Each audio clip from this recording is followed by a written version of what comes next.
हाय दोस्तों। चलिए आज जानते हैं हार्ट अटैक के बारे में कि हार्ट अटैक होता क्या है। हार्ट अटैक को दिल का दौरा के नाम से भी जानते हैं। तो आज हम जानेंगे हार्ट अटैक होता क्या है, उसके कॉजेज क्या होते हैं, उसके साइन सिम्टम्स क्या होते हैं और उसके डायग्नोसिस क्या होता है। और साथ में पढ़ेंगे मैनेजमेंट क्या होता है। तो चलिए सबसे पहले जानते हैं डेफिनेशन के बारे में कि उसकी परिभाषा क्या होती है। वैसे तो हार्ट जो होता है वो पूरे शरीर को ब्लड सप्लाई करने का कार्य करता है, परंतु जब कोरोनरी आर्टरी में ब्लॉकेज आ जाता है, कोरोनरी आर्टरी वो होता है जो हार्ट को ब्लड सप्लाई करता है। तो जब कोरोनरी आर्टरी में ब्लॉकेज आ जाता है उस समय हार्ट को ब्लड सप्लाई नहीं हो पाता है, और हार्ट को ब्लड सप्लाई ना होने की वजह से जो मायोकार्डियल लेयर होता है यानी हार्ट की लेयर की टिश्यू जो होती हैं वो धीरे धीरे डीजनरेट होने लगती हैं, क्योंकि वहां पे ऑक्सीजन की कमी होने लगती है।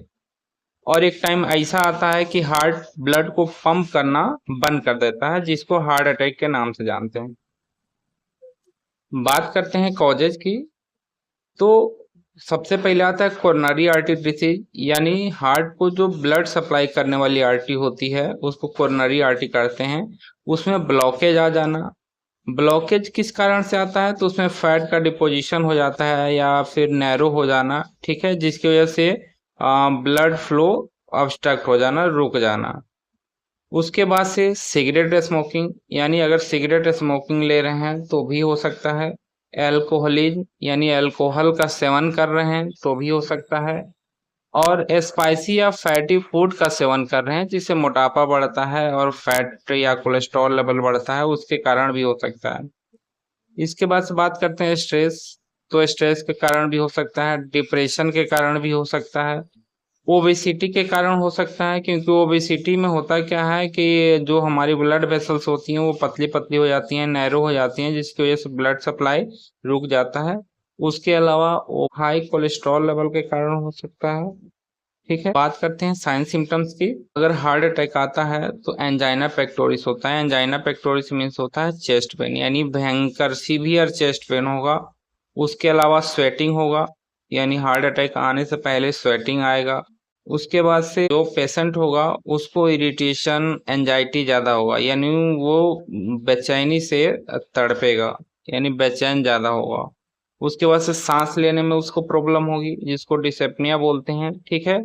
उसके बाद से नौजिया वोमिटिंग हो सकता है। उसके बाद से बात करते हैं डायग्नोसिस की।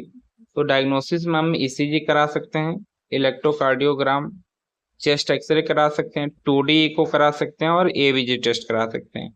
एबीजी जो टेस्ट होता है वो एट्रियल ब्लड गैस एनालिसिस के लिए होता है, यानी हमारे ब्लड में ऑक्सीजन का सेचुरेशन लेवल क्या होता है उसको जानने के लिए करते हैं।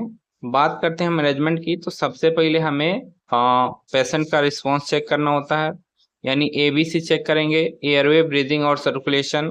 अगर हमें कोई रिस्पांस नहीं मिल पा रहा है तो हमें एम्बुलेंस को कॉल करना है और सीपीआर प्रोसीजर देना शुरू करना है, यानी सीपीआर देनी है, ठीक है। उसके बाद से अगर हम हॉस्पिटल में हैं तो उसको ऑक्सीजन थेरेपी देंगे, फिर डॉक्टर से सलाह लेंगे कि कौन सी ट्रीटमेंट देनी है।